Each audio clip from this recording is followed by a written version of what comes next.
दोस्तों, ये कहानी है भारत और इंग्लैंड के बीच 2017 में खेले गए 3 एक दिवसीय मैचों की सीरीज के तीसरे और निर्णायक मुकाबले की, जब अंग्रेजों ने भारतीय सरजमी पर भारतीय टीम को इंग्लैंड टीम के खतरनाक बल्लेबाज और भारतीय टीम से सबसे अधिक नफरत करने वाले बेन स्टोक्स के 6 छक्कों की मदद से तूफानी 65 रनों की पारी की बदौलत जब अंग्रेजों ने भारतीय टीम को 350 रनों के ऊपर का महाविशाल का लक्ष्य दे दिया था। और इतने बड़े लक्ष्य का जब पीछा करने के लिए भारतीय टीम मैदान पर बल्लेबाजी करने आई तो अंग्रेजों ने 50 रनों के अंदर ही, जी हां बिल्कुल सही सुना आपने, सिर्फ 50 रनों के अंदर ही भारतीय टीम के 4 बड़े खिलाड़ियों को आउट करके घमंड में डूबे बेन स्टोक्स ने मैदान पर बल्लेबाजी करने आए विराट कोहली को ललकार कर कहा कि विराट कोहली, दम हो तो यहां से हिंदुस्तान को यह मुकाबला जिता कर दिखाओ। 350 रनों के ऊपर के लक्ष्य का पीछा करना हो और 50 रनों के अंदर अगर अंग्रेजों ने 4 भारतीय खिलाड़ियों को आउट कर दिया हो तो जाहिर सी बात है कि अंग्रेज क्या,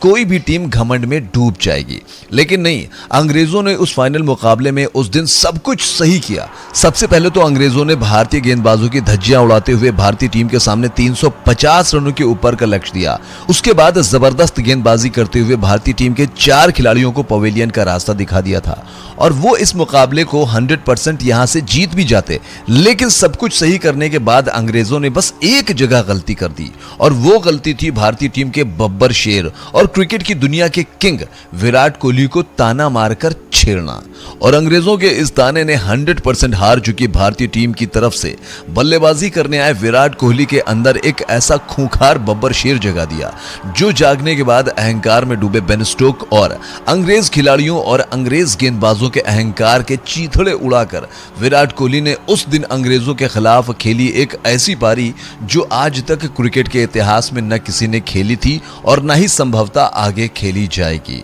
और विराट कोहली ने अपने इस पारी के दम पर अंग्रेजों के जबड़े में हाथ डालकर 100% जीत चुके अंग्रेजों के मुंह से जीत को छीनकर इस जीत को भारतीय टीम के नाम कर दिया था। हेलो, हाय, नमस्कार, आदाब, अस्सलाम वालेकुम, सत श्री अकाल। स्वागत है आपका एक बार फिर से हमारे YouTube चैनल क्रिकेट एसटी में। आज हम अपने इस वीडियो के जरिए भारत और इंग्लैंड के बीच 2017 में खेले गए तीसरे एक दिवसीय मैच की दिल की धड़कनों को रोक देने वाली सस्पेंस से भरी दास्तान और हाईलाइट लेकर आए हैं कि आखिरकार कैसे जब अंग्रेजों से मिले 350 रनों के लक्ष्य का पीछा करने आई भारतीय टीम के 50 रनों के अंदर 4 विकेट गिर गए थे, जिसके बाद अंग्रेजों के साथ साथ भारतीय टीम ने और पूरी दुनिया ने यह मान लिया था कि भारतीय टीम अब यहां से मुकाबला नहीं जीत सकती। तब कैसे विराट कोहली ने 100% हार चुकी भारतीय टीम को इस मुकाबले में जीत दिलाकर अंग्रेजों के घमंड को चकनाचूर किया था। तो चलिए शुरू से शुरुआत करते हैं। साथियों, अंग्रेजों की टीम सन 2017 में भारतीय दौरे पर आई थी और इस दौरे पर भारत और इंग्लैंड के बीच खेले गए 2 मुकाबले में से एक मुकाबले को भारतीय टीम ने अपने नाम किया था, तो वहीं दूसरा मुकाबला अंग्रेजों ने अपने नाम किया था। और इस सीरीज का तीसरा और फाइनल सीरीज डिसाइडर मुकाबला मुंबई के वानखेड़े स्टेडियम में खेला जाना था, जहां पर भारतीय टीम के कप्तान विराट कोहली ने टॉस जीतकर पहले गेंदबाजी करने का फैसला किया और भारतीय टीम के कप्तान विराट कोहली का टॉस जीतकर पहले गेंदबाजी करने के फैसले को गलत साबित कर दिया। शुरुआत में ही इंग्लैंड टीम के ओपनर बल्लेबाज जेसन रॉय और जो रूट ने इस मुकाबले में 60 गेंद पर भारतीय टीम के गेंदबाजों के धागे खोल दिए। पिटाई करके 15 चौकों की मदद से 73 रन की तूफानी पारी खेली। जेसन रॉय के बाद जो रूट ने भी 78 रनों की पारी खेलकर इंग्लैंड को शुरुआत में ही ठोस शुरुआत दिलाई। और अंग्रेज टीम के इन दोनों खतरनाक बल्लेबाजों के आउट हो जाने के बाद अंग्रेज टीम के क्रिकेट के इतिहास के एंड्रू फ्लिंटॉफ के बाद इंग्लैंड के दूसरे सबसे खतरनाक ऑलराउंडर खिलाड़ी और हिंदुस्तान से सबसे ज्यादा नफरत करने वाला बेन स्टोक्स भारतीय गेंदबाजों पर काल बनकर टूटा। इस दौरान बेन स्टोक्स ने महज 35 गेंदों पर भारतीय गेंदबाजों की लाइनअप की धज्जियां उड़ाते हुए 6 छक्कों की मदद से 65 रन की पारी, तो वहीं जॉस बटलर की तूफानी 31 और मोइन अली की 15 गेंद पर ताबड़तोड़ 28 रनों की पारी की बदौलत इंग्लैंड ने भारतीय टीम को इस फाइनल मुकाबले में निर्धारित 50 ओवरों में 351 रनों का पहाड़ जैसा लक्ष्य दिया। 351 रन। हाँ, अंग्रेजों ने इस मुकाबले में भारतीय टीम के गेंदबाजों की धज्जियां उड़ाते हुए भारतीय टीम को 351 रनों का पहाड़ जैसा लक्ष्य दिया था। ऐसे में सवाल ये उठ रहा था कि क्या भारतीय टीम ये 351 रनों के लक्ष्य को हासिल करके इस सीरीज को अपने नाम कर पाएगी या नहीं। आपकी जानकारी के लिए बता दूं कि इस सीरीज का पहला मुकाबला जो भारत और अंग्रेजों के बीच में खेला गया था, उस मुकाबले में अंग्रेजी टीम ने पहले बल्लेबाजी करते हुए निर्धारित 50 ओवर में भारतीय टीम को 321 रनों का लक्ष्य दिया था और इन 321 रनों के लक्ष्य का पीछा करने के दौरान भारतीय टीम अंग्रेजों के हाथों ये मुकाबला 5 रन से हार गई थी। अब ऐसी हालत में सोचने का विषय ये था कि जो भारतीय टीम अंग्रेजी टीम की घातक गेंदबाजी के सामने 321 रनों के लक्ष्य को हासिल नहीं कर पाई, क्या वो भारतीय टीम अंग्रेजों से मिले 351 रनों के लक्ष्य को हासिल करके सीरीज को अपने नाम कर पाएगी? ऐसी हालत में इस पहाड़ जैसे लक्ष्य को हासिल करने के लिए भारतीय टीम की तरफ से अंग्रेजों के सामने इस करो या मरो मुकाबले में ओपन करने आते हैं केएल राहुल के साथ शिखर धवन। तो वहीं अंग्रेजों की तरफ से गेंदबाजी में पारी का आगाज किया क्रिस वोक्स ने और क्रिस वोक्स ने अपने पहले ओवर में जबरदस्त गेंदबाजी करते हुए भारतीय टीम के इन दोनों ओपनर बल्लेबाजों को सिर्फ 2 ही रन बनाने का मौका दिया। क्रिस वोक्स के बाद इंग्लैंड की तरफ से गेंदबाजी में पारी का दूसरा ओवर लेकर आते हैं डेविड बेली और डेविड बिली के सामने थे भरोसेमंद केएल राहुल और केएल राहुल ने डेविड बिली की पहली गेंद पर जबरदस्त प्रहार करके ऑफ साइड के क्षेत्र में गेंद को बाउंड्री लाइन के बाहर 4 रनों के लिए भेजकर केएल राहुल ने अपनी पारी का आगाज किया। आपको बता दें कि रोहित शर्मा के बिना ही भारतीय टीम ये मुकाबला खेल रही थी और रोहित शर्मा की गैर मौजूदगी में केएल राहुल के साथ सीनियर बल्लेबाज शिखर धवन के ऊपर बहुत बड़ी जिम्मेदारी थी कि वो भारतीय टीम को एक ठोस और मजबूत शुरुआत दिलाकर अंग्रेजों से मिले इतने बड़े लक्ष्य को हासिल करने में अपनी जिम्मेदारी निभाएं। लेकिन भारतीय टीम के भरोसेमंद शिखर धवन उन तमाम जिम्मेदारियों से मुंह मोड़ते हुए अंग्रेजों की तरफ से गेंदबाजी में पारी का चौथा ओवर लेकर आए डेविड बिली के गेंद पर बाउंड्री लाइन के करीब कैच आउट होकर भारतीय क्रिकेट फैंस को निराश करके पवेलियन चलते बने। शिखर धवन के आउट हो जाने के बाद मैदान पर बल्लेबाजी करने आए भारतीय टीम के कप्तान विराट कोहली, लेकिन शिखर धवन आउट होकर अभी पूरी तरीके से मैदान से बाहर भी नहीं पहुंच पाए थे और विराट कोहली पूरी तरीके से मैदान के अंदर भी नहीं आ पाए थे। इसी बीच एक बार फिर से डेविड विली भारतीय टीम पर कहर बनकर टूटा और इस बार उसने अपने कहर का शिकार बनाया भारतीय टीम के मिस्टर परफेक्ट कहे जाने वाले केएल राहुल को। जी हाँ, डेविड ने अपने ओवर की 5वीं गेंद पर केएल राहुल को चारों खाने चित यानी कि बोल्ड करके पवेलियन का रास्ता दिखाकर भारतीय टीम को 20 रनों के अंदर दूसरा झटका दे दिया। केएल राहुल के आउट हो जाने के बाद भारतीय टीम की तरफ से मैदान पर बल्लेबाजी करने आया भारतीय टीम का वो बब्बर शेर जिसने 2001 से लेकर 2011 तक अंग्रेजों को मार मार कर उन्हें गली का कुत्ता बनाकर खून के आंसू रुलाया था। चाहे वो 2007 का T20 वर्ल्ड कप हो जहां पर उसने 6 छक्के लगाए थे या फिर 2011 का वर्ल्ड कप। जी हां, अब तो आप समझ ही गए होंगे कि किसकी बात कर रहा हूं। जी हां, मैं बात कर रहा हूं मिस्टर युवराज सिंह की। भारतीय टीम सिर्फ 20 रनों के अंदर ही 2 विकेट गंवाकर पूरी तरीके से संकट में थी। ऐसे हालात में जब मैदान पर बल्लेबाजी करने आए युवराज सिंह तो सभी भारतीय क्रिकेट फैंस ने ये मान लिया कि यहां से अगर भारतीय टीम को इस मुकाबले में बने रहना है या ये मुकाबला जीतना है तो सबसे पहले विराट कोहली और अंग्रेजों के खिलाफ किंग वाली यानी बड़ी साइज की पारी खेलनी होगी। तो युवराज सिंह को T20 वर्ल्ड कप 2007 की तरह तूफानी पारी खेलनी होगी, तभी इतने बड़े लक्ष्य को हासिल किया जा सकता है। और इसकी शुरुआत कर भी दिया युवराज सिंह ने जब डेविड विली ने, जिसने पहले शिखर धवन और उसके बाद केएल राहुल को बोल्ड करके भारतीय टीम की कमर तोड़ दी थी, जब वो गेंदबाजी में पारी का छठा ओवर लेकर आता है तब उसकी पहली शॉर्ट पिच गेंद पर युवराज सिंह ने बिल्कुल वैसा ही जबरदस्त प्रहार किया जैसा प्रहार 2007 T20 वर्ल्ड कप में युवराज सिंह ने 6 छक्के लगाने के बाद स्टुअर्ट ब्रॉड की गेंद पर किया था। जी हां, गेंद युवराज सिंह के बैट पर लगने के बाद अंग्रेजों को 2007 T20 वर्ल्ड कप की पिक्चर दिखाती हुई सीधे बाउंड्री लाइन के बाहर 6 रनों के लिए जा पहुंची। यही नहीं रुके युवराज सिंह ने डेविड विली की अगली शॉर्ट पिच गेंद पर भी किसी भूखे शेर की तरह जबरदस्त प्रहार किया। गेंद इस बार भी युवराज सिंह के बैट पर लगने के बाद हवाई यात्रा के जरिए बाउंड्री लाइन के करीब तेजी से जा रही थी, जिसे देखकर ऐसा लग रहा था कि कहीं युवराज सिंह वही 6 छक्के वाला इतिहास फिर से न दोहरा दे।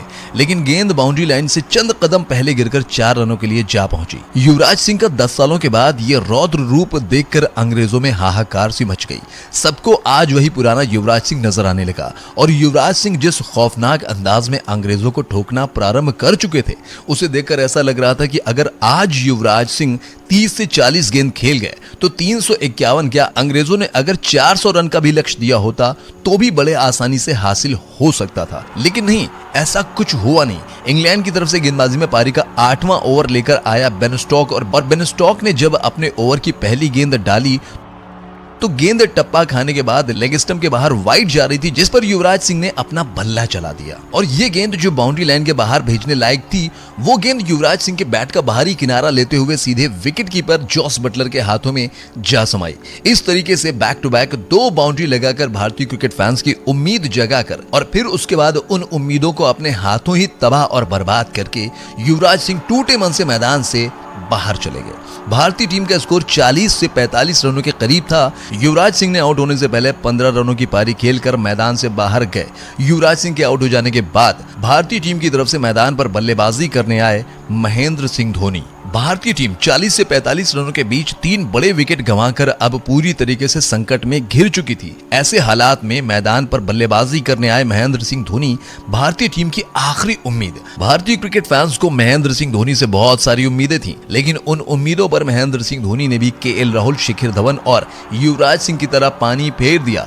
महेंद्र सिंह धोनी भी इस करो या मरो मुकाबले में सिर्फ एक चौके की मदद से 4 रनों की पारी खेलकर पारी के 10वें ओवर में गेंदबाजी करने आए। जैक बॉल की गेंद पर डेविड विली के हाथों कैच आउट होकर करोड़ों भारतीय क्रिकेट फैंस को दुख के सागर में ढकेलकर उनकी उम्मीदों को तोड़कर पवेलियन चलते बने। जी हां, 10 ओवरों की समाप्ति तक सिर्फ 50 से 55 रनों के बीच भारतीय टीम के 4 बड़े नाम वाले खिलाड़ी केएल राहुल, शिखर धवन, युवराज सिंह और महेंद्र सिंह धोनी जैसे बड़े सूरमा अंग्रेजी टीम की घातक गेंदबाजी के सामने ताश के पत्तों की तरह बिखरकर पवेलियन में बैठकर अपना मेकअप उतार रहे थे। ऐसे हालात में, ऐसी सिचुएशन में अब यहां से भारतीय टीम को 40 ओवर में 300 रनों की जरूरत थी। जी हां, सही सुना आपने, 300 रन। अब आप अंदाजा लगा सकते हैं कि जिन अंग्रेजों के घातक गेंदबाजी के सामने सिर्फ 10 ही ओवर में भारतीय टीम के 4 महापराक्रमी, महाविध्वंसक खिलाड़ी आउट होकर पवेलियन जा चुके हैं, तो क्या वो भारतीय टीम अब यहां से 40 ओवर में 300 रन बनाकर ये मुकाबला जीत पाएगी? नहीं,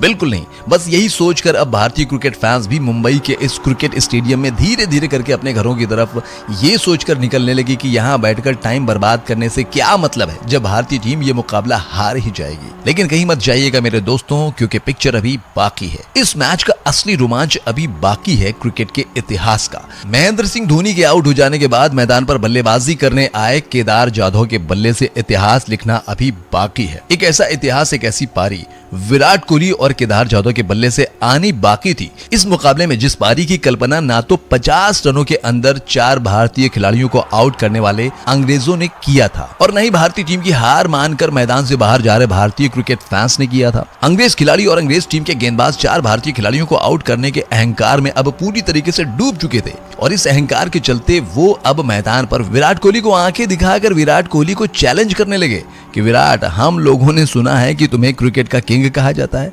दम है तो अब यहां से ये मुकाबला जीत कर दिखाओ। अंग्रेजों की इस ललकार पर नाराज विराट कोहली ने अपने मन में अंग्रेजों की ललकार का प्रतिकार करने की ज्वाला जलाकर अंग्रेजों की तरफ से गेंदबाजी में पारी का 11वां ओवर लेकर आए। डेविड विली के ओवर की तीसरी गेंद पर कदमों का इस्तेमाल करके उस गेंद पर ऐसा जबरदस्त प्रहार किया कि गेंद विराट के बल्ले पर लगने के बाद हवाई यात्रा के जरिए अंग्रेजों के ललकार का प्रतिकार करते हुए सीधे सीमा रेखा के बाहर दर्शकों के बीच 6 रनों के लिए जा पहुंची। लेकिन यही नहीं रुके विराट कोहली। गुस्से की आग में जल रहे विराट कोहली ने डेविड विली की अगली गेंद पर भी जबरदस्त प्रहार किया। गेंद विराट के बल्ले से लगने के बाद गोली की रफ्तार से शॉर्ट मिड विकेट के बगल से मैदान को चीरती हुई सीमा रेखा के बाहर 4 रनों के लिए जा पहुंची। डेविड विली के बाद अंग्रेजों की तरफ से गेंदबाजी में पारी का 12वां ओवर लेकर आए जैक बॉल की गेंद पर विराट कोहली ने जबरदस्त कवर ड्राइव लगाकर गेंद को बाउंड्री लाइन के बाहर भेजकर, तो वहीं विराट कोहली के बाद केदार जाधव ने भी अपने हाथ खोलते हुए इसी ओवर की चौथी गेंद पर पॉइंट के क्षेत्र में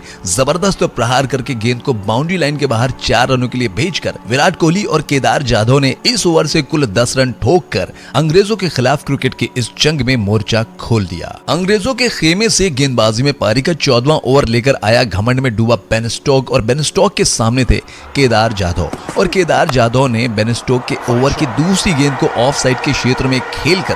गेंद को बाउंड्री लाइन के बाहर 4 रनों के लिए भेजकर, तो वहीं बेन स्टोक के ओवर की चौथी गेंद को ऑन साइड के क्षेत्र में जबरदस्त तरीके से उस गेंद पर प्रहार करके केदार जाधव ने गेंद को बाउंड्री लाइन के बाहर 4 रनों के लिए भेजकर केदार जाधव ने विराट कोहली के द्वारा अंग्रेजों के खिलाफ छेड़ी गई इस जंग में अंग्रेजों का संहार करना शुरू करके देखते ही देखते इन दोनों भारतीय बल्लेबाजों ने भारतीय टीम के स्कोर को 100 रनों के पार पहुंचा दिया। इस दौरान विराट कोहली ने इंग्लैंड की तरफ से गेंदबाजी में पारी का 18वां ओवर लेकर आए आदिल रशीद की गेंद को ऑन साइड के क्षेत्र में खेलकर 2 रन लेकर 43 गेंदों में कोहली ने अपना अर्धशतक पूरा किया। विराट कोहली ने अपना अर्धशतक पूरा करने के बाद स्ट्राइक केदार जाधव को दे दिया और केदार जाधव ने आदिल रशीद के ओवर की चौथी गेंद पर जबरदस्त प्रहार करके गेंद को बाउंड्री लाइन के बाहर 4 रनों के लिए भेजकर तो ही जाधव ने आदिल रशीद के ओवर की आखिरी गेंद पर भी खड़े खड़े ऐसा जबरदस्त प्रहार किया कि गेंद केदार जाधव के बैट पर लगने के बाद आदिल रशीद के साथ साथ समस्त अंग्रेज खिलाड़ियों को खून के आंसू रुलाती हुई सीमा रेखा के बाहर 6 रनों के लिए जा पहुंची। विराट कोहली के अर्धशतक पूरा करने के बाद केदार जाधव ने अंग्रेजों को मैदान के चारों तरफ दौड़ा ठोकते हुए इंग्लैंड की तरफ से गेंदबाजी में पारी का 22वां ओवर लेकर आए मोइन अली की गेंद पर सिंगल लेकर सिर्फ और सिर्फ 28 गेंद पर अपना अर्धशतक पूरा करके भारतीय टीम के स्कोर को 22 ओवर की समाप्ति के बाद 150 रनों तक पहुंचा दिया। हाँ, सही सुना आपने, 150 रन। इससे आप अंदाजा लगा सकते हैं कि जिस भारतीय टीम का स्कोर 10 ओवर की समाप्ति तक 4 विकेट के नुकसान पर 50 से 55 रन था, अब उसी भारतीय टीम का स्कोर 22 ओवर की समाप्ति के बाद 150 रन तक पहुंच चुका था। यानी कि पिछले 12 ओवर में विराट कोहली और केदार जाधव ने अंग्रेज गेंदबाजों को कुत्ते की तरह मैदान के चारों तरफ दौड़ा कर ठोक के अंग्रेजों के गोरे गोरे गालों को टमाटर जैसा लाल करके सिर्फ 12 ओवर में ही 100 रन ठोक कर घमंड में डूबे अंग्रेजों को यह एहसास दिला दिया कि अंग्रेजों 2-4 शेरों का शिकार करने से जंगल शिकारी का नहीं हो जाता। जब तक उस जंगल का राजा बब्बर शेर जिंदा है तब तक वो जंगल भी उसी का है और शिकारी की गर्दन भी। दोनों भारतीय बब्बर शेरों ने अपना अर्धशतक पूरा कर लिया था। ऐसी हालत में इंग्लैंड की तरफ से गेंदबाजी में पारी का 24वां ओवर लेकर आए जो रूट के ओवर की पहली ही गेंद पर अपने बब्बर शेर यानी किंग कोहली ने कदमों का इस्तेमाल करके उस गेंद पर किसी भूखे शेर की तरह प्रहार करके गेंद को जो रूट के सर के ऊपर से खेलकर गेंद को हवाई यात्रा के जरिए दर्शकों के बीच में भेजकर किंग कोहली ने अंग्रेजों के खिलाफ उस भीषण रण का आगाज कर दिया जिसकी कल्पना संपूर्ण ब्रह्मांड में किसी ने नहीं की थी। यही नहीं रुके किंग कोहली, उन्होंने जो रूट के ओवर की अगली गेंद को भी ऑफ साइड के क्षेत्र में जबरदस्त प्रहार करके गेंद को बाउंड्री लाइन के बाहर 4 रनों के लिए भेजकर विराट कोहली देखते ही देखते अंग्रेज टीम के गेंदबाजों की धज्जियां उड़ाते हुए उन्हें खून के आंसू रुलाते हुए न सिर्फ भारतीय टीम के स्कोर को 200 रनों के पार पहुंचा दिया बल्कि अब किंग कोहली देखते ही देखते अपने शतक के करीब भी बढ़ रहे थे। इस दौरान विराट कोहली जब 90 रनों पर बल्लेबाजी कर रहे थे तब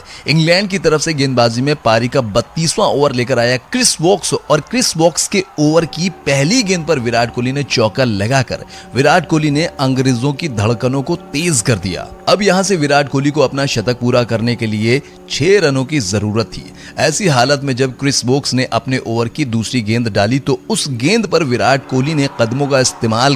बेहतरीन इस्तेमाल करके ऐसा जबरदस्त प्रहार किया कि गेंद विराट कोहली के बैट पर लगने के बाद वायुमंडल से होती हुई अंग्रेजी खेमे में बवंडर मचाती हुई सीधे सीमा रेखा के बाहर 6 रनों के लिए जा पहुंची और इस छक्के के साथ विराट कोहली ने अपना शतक पूरा किया। जी हां, उस विराट कोहली ने अंग्रेजों के खिलाफ क्रिकेट की इस जंग में भारतीय टीम को मुश्किल परिस्थितियों में से निकालकर अपना शतक पूरा किया। जिस विराट कोहली के सामने भारतीय टीम के 4 बड़े सूरमा अंग्रेजों की घातक गेंदबाजी के आगे नतमस्तक होकर आउट होकर पवेलियन जा चुके थे, जिसके बाद पूरी दुनिया को यह लगने लगा था कि भारतीय टीम यहां से 100 रन तक भी नहीं पहुंच पाएगी। उस मुश्किल सिचुएशन से भारतीय टीम को निकालकर विराट कोहली ने न सिर्फ अपना शतक पूरा किया बल्कि केदार जाधव के साथ मिलकर भारतीय टीम की इज्जत बचाकर 100% हार चुकी भारतीय टीम और 100% हौसले हार चुके भारतीय क्रिकेट फैंस के अंदर अब ये जज्बा जगा दिया कि यहां से हो सकता है कि भारतीय टीम ये मुकाबला जीत भी सकती है क्योंकि भारतीय टीम 230 रनों को पार कर चुकी थी। ऐसी हालत में विराट कोहली के शतक पूरा करने के बाद अब बारी थी केदार जाधव की। इस दौरान अंग्रेजों की तरफ से गेंदबाजी में पारी का 33वां ओवर लेकर आया आदिल रशीद और आदिल रशीद की पहली गेंद पर केदार ने अपने बैट को गदा की तरह घुमाकर उस गेंद पर ऐसा जबरदस्त प्रहार किया कि गेंद केदार जाधव के बैट पर लगने के बाद बंदूक की गोली से भी अधिक तेज हवाओं को चीरती फाड़ती सीमा रेखा के बाहर 6 रनों के लिए जा पहुंची और इस छक्के के बाद केदार जाधव ने अंग्रेज गेंदबाजों को आड़े हाथों लेते हुए ऐसा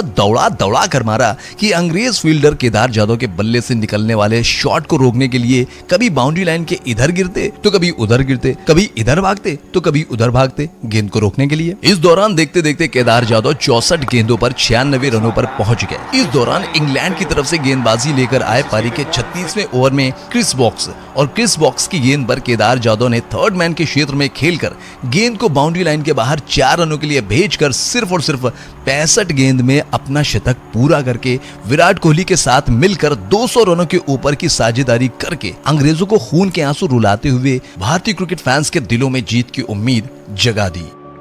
37 ओवर का खेल समाप्त हो चुका था और भारतीय टीम का स्कोर 250 रनों के ऊपर पहुंच चुका था। अब यहां से भारतीय टीम को जीत के लिए 13 ओवरों में लगभग 100 रनों की जरूरत थी। अब केदार जाधव और विराट कोहली जिस अंदाज में बल्लेबाजी कर रहे थे उसे देखकर ऐसा लग रहा था कि 5 ओवर तक अगर ये दोनों भारतीय बल्लेबाज खड़े रह गए तो भारतीय टीम इस मुकाबले को आराम से जीतकर इतिहास लिख देगी। लेकिन नहीं, तभी घटती है मैदान पर एक ऐसी घटना जिसने करोड़ों भारतीय क्रिकेट फैंस को खून के आंसू रुला दिया। जी हां, इंग्लैंड की तरफ से गेंदबाजी में पारी का 38वां ओवर लेकर आए बेन स्टोक्स की गेंद पर विराट कोहली छक्का लगाने के चक्कर में डेविड विली के हाथों 122 रनों की तूफानी पारी खेलकर कैच आउट होकर पवेलियन की तरफ चलते बने। धन्य हो विराट कोहली और धन्य हो विराट कोहली आपकी यह ऐतिहासिक पारी जिसने अंग्रेजों को खून के आंसू रुलाकर भारतीय टीम की जीत की उम्मीद को जिंदा कर दिया। विराट कोहली के आउट हो जाने के बाद भारतीय टीम की तरफ से मैदान पर बल्लेबाजी करने आए हार्दिक पांड्या। अंग्रेज खिलाड़ी विराट कोहली का आउट करके जश्न मना रहे थे। उन्हें लग रहा था कि मुसीबत टल गई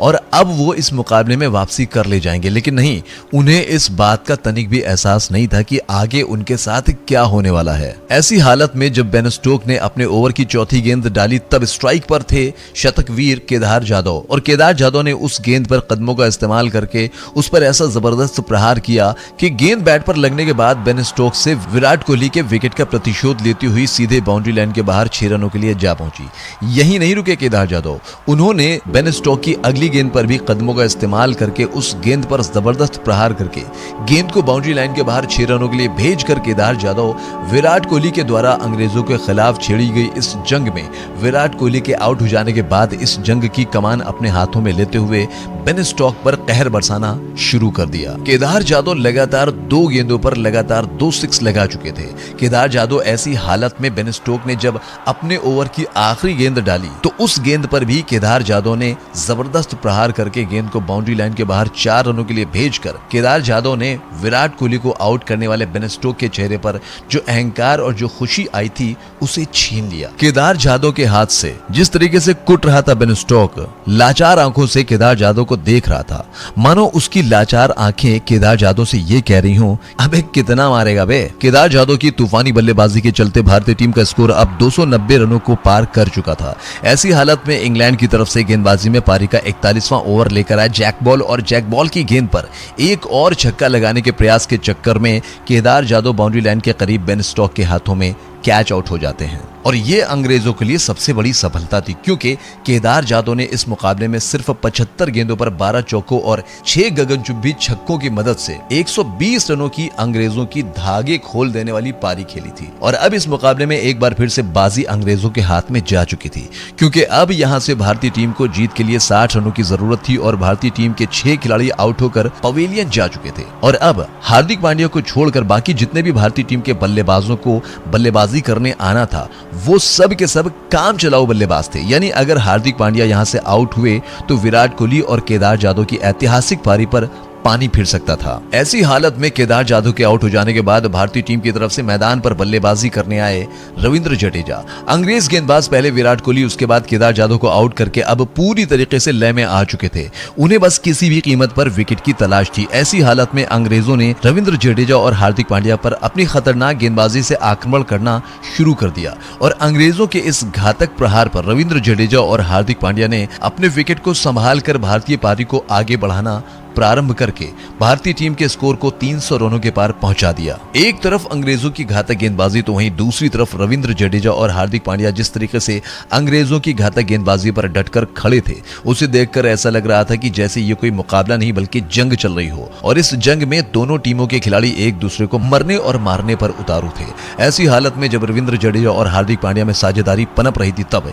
इंग्लैंड की तरफ से गेंदबाजी में पारी का 46वां ओवर लेकर आए जैक बॉल और जैक बॉल की गेंद पर रविंद्र जडेजा आदिल रशीद के हाथों कैच आउट होकर 13 रनों की पारी खेल कर के पवेलियन चलते बने। जिस समय रविंद्र जडेजा आउट हुए उस समय भारतीय टीम का स्कोर 315 रन था। अब यहां से भारतीय टीम को जीत के लिए 35 रनों की जरूरत थी बाकी की बची 23 गेंदों में। ऐसी हालत में रविंद्र जडेजा के आउट हो जाने के बाद भारतीय टीम की तरफ से मैदान पर बल्लेबाजी करने आए रविचंद्रन अश्विन। कुछ भी नहीं कहा जा सकता था कि यहां से आगे क्या होने वाला है। मुकाबला किसी भी तरफ जा सकता था क्योंकि भारतीय टीम के 7 खिलाड़ी आउट होकर पवेलियन जा चुके थे। ऐसी हालत में अब इस मुकाबले को आगे ले जाने की जिम्मेदारी अपने कंधों पर लेते हुए हार्दिक पांड्या ने बेन स्टोक्स की गेंद पर नो लुक शॉट खेलकर रविंद्र जडेजा के आउट हो जाने के बाद भारतीय पारी को आगे बढ़ाया। इस दौरान इंग्लैंड की तरफ से गेंदबाजी करने आए आदिल रशीद के ओवर में पहले हार्दिक पांड्या ने एक गगनचुंबी छक्का लगाया, तो वहीं हार्दिक पांड्या के बाद रविचंद्रन अश्विन ने भी एक गगनचुंबी छक्का लगाकर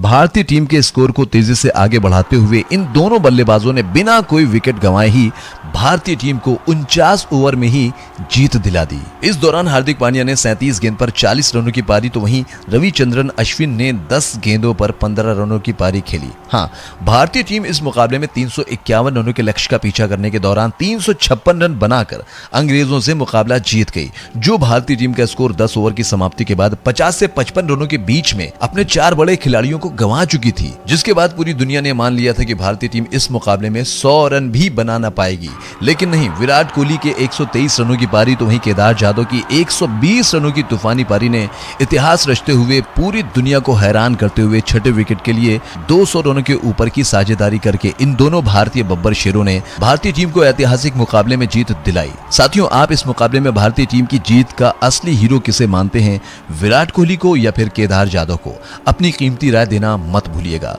और चलते चलते हमारे इस YouTube चैनल क्रिकेट एसटी को सब्सक्राइब करना मत भूलिएगा। जय हिंद, जय भारत।